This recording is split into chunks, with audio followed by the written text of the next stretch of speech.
नमस्कार भूपेश बघेल जी, आपका हमसे जुड़ने के लिए धन्यवाद। मैं आपसे सबसे पहले ये जानना चाहता हूं कि क्या आप अपने राज्य के मजदूरों को वापस बुलाना चाहते हैं जो अलग अलग राज्यों में फंसे हुए हैं, और अगर हाँ तो दिक्कत क्या है? देखिए, हम तो चाहते हैं मजदूरों को जो वापस आना चाहते हैं वो हमारे प्रदेश में आए, और इसके लिए भारत सरकार को हमने पत्र लिखा है। हमारे चीफ सेक्रेटरी के द्वारा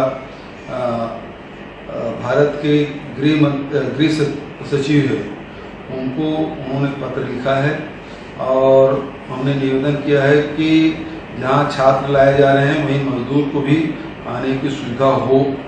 और इसके लिए हमने कहा कि स्पेशल ट्रेन चलाई जाए।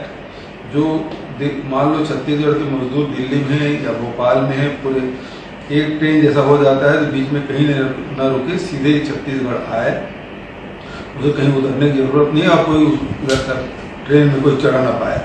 इस प्रकार के सुझाव हमने दिए हैं। जी, आपने CWC में भी सुझाव दिया था और ये कहा था कि एक नीति बनाए केंद्र सरकार और मजदूरों की वापसी की जो प्रक्रिया है वो शुरू हो। तो कल जब आप प्रधानमंत्री मोदी से आप लोगों की एक मीटिंग होने वाली है वीडियो कॉन्फ्रेंसिंग के जरिए, तो आप अपनी ये मांग उनके सामने रखेंगे कि छात्रों और मजदूरों को वापस लाने के लिए जो आपने ट्रेन चलाने वाली बात कही है उस तरह की एक व्यवस्था की जाए मेडिकल प्रोटोकॉल को फॉलो करते हुए?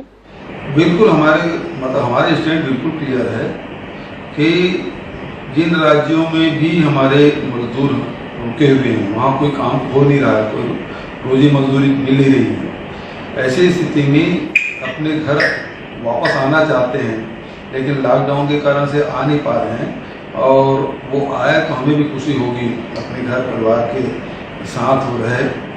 तो इसलिए कल यदि प्रधानमंत्री सामने बोलने का अवसर मिला तो निश्चित रूप से बात पूरी सक्षमता के साथ होगी।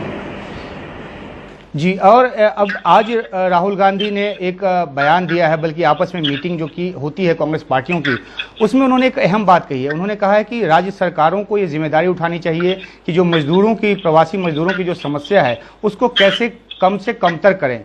मेरा सवाल यह है कि छत्तीसगढ़ में कांग्रेस की सरकार है, राजस्थान में कांग्रेस की सरकार है, पंजाब में कांग्रेस की सरकार है जहां बड़े पैमाने पे मजदूर जाते हैं, महाराष्ट्र में आप एलाइज हैं, तो इन राज्यों के साथ कैसे बेहतर कोऑर्डिनेट करके आप काम को आगे बढ़ा सकते हैं अगर केंद्र सरकार से आपको इच्छित सहायता नहीं मिलती है तो? देखिए, जो मजदूर चाहे किसी भी राज्य में गए हों, हमारे यहाँ मान लो बिहार यूपी के लोग यहाँ हैं, झारखंड के लोग यहाँ हैं, या दूसरे राज्य के हैं, और हमारे प्रदेश के लोग दूसरे राज्य के हैं, वो तो काम करने ही गए थे। अब काम सब बंद हो गए हैं, चाहे ईट भट्ठे का काम हो, चाहे सड़क बनाने का काम हो, चाहे वो दुकान में काम करने की बात हो, चाहे फैक्ट्री में काम करने की बात हो, सारी चीज़ बंद हो गए हैं। यदि शुरू हो जाएंगे तो उनको लेबर की जरूरत पड़ेगी। यदि इसकी शुरुआत हो जाती है तो मजदूर को ही काम मिल जाएगा, गए तो काम करने ही गए ना जी। तो यदि उसको शुरू कर दिया जाए तो ये परेशानी अपने आप खत्म हो जाएगी। जी, और एक बात ये भी है कि आपने कही कि ट्रेन चलाने को लेकर बहुत सारे कंसर्न है सेंट्रल गवर्नमेंट के। हमने देखा है कि उत्तर प्रदेश के मुख्यमंत्री जो हैं योगी आदित्यनाथ, उन्होंने छात्रों के लिए और मजदूरों के लिए बस की व्यवस्था की है, बहुत सारी बसें भेजी भी है। तो क्या इस तरह के विकल्प पे भी आप विचार कर रहे हैं, या आपने कोई फैसला किया है, या आगे ऐसा कोई फैसला ले सकते हैं ताकि छात्रों और मजदूरों को वापस लाया जा सके? देखिए, बस में लंबी दूरी में बहुत कठिन होगा। यदि अभी जैसे राजस्थान से हम बच्चे ला रहे हैं तो वो 20 घंटा 24 घंटा उनको समय लगेगा, तो आने जाने में फिर बीच के रास्ते में फिर भोजन कहाँ उसको कराएंगे, नाश्ता कहाँ कराएंगे, फ्रेश कहाँ होंगे, एक समस्या है।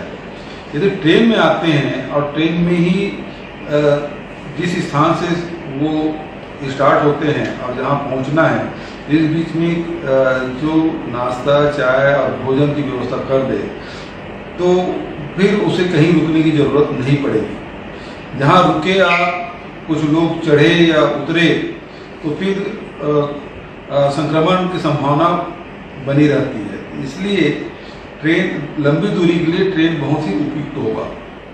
जी, एक अहम सवाल ये भी है बघेल साहब की जो मजदूरों की वापसी की बात है, मुद्दा वहां तक नहीं है। जिस तरह से आर्थिक संकट का दौर एक सामने दिख रहा है और नजर आने लगा है वो, तो ऐसे में जब मजदूर लौट कर आएंगे लाखों की तादाद में आपके राज्य में, तो आपको उनको वहाँ पे काम भी देना पड़ेगा।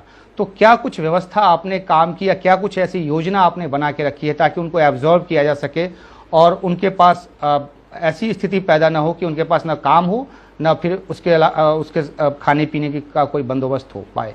देखिए, यूपीए के समय में जो महात्मा गांधी रोजगार गारंटी योजना जो शुरू की गई थी, आज वो लोगों के लिए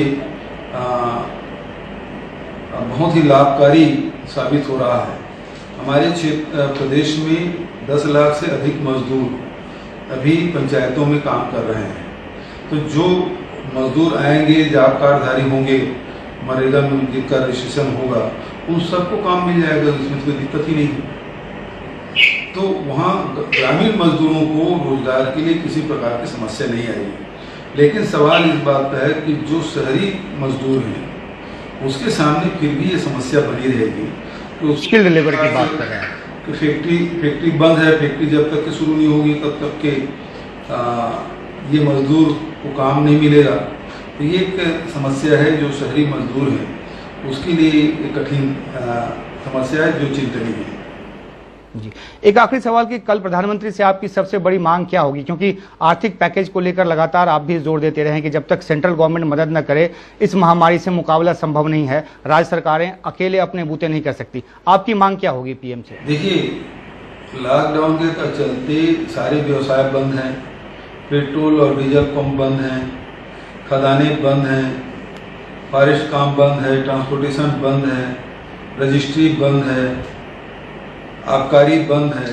तो राज्यों के आय तो बिल्कुल ही बंद हो चुके हैं। ऐसे में हमने भारत सरकार को पत्र लिखा है कि 30,000 करोड़ के हमको पैकेज दे छत्तीसगढ़ को, जिसमें 10,000 करोड़ तो तत्काल दे, ताकि यहाँ के लोगों को रोजगार भी दिया जा सके और रोजगार व्यापार और उद्योग भी चलाया जा सके। जी, शुक्रिया बघेल जी, आपने हमसे बात की। फिर आगे आपसे प्रधानमंत्री की मुलाकात के बाद कोशिश करेंगे एक बार फिर बात करने की। शुक्रिया।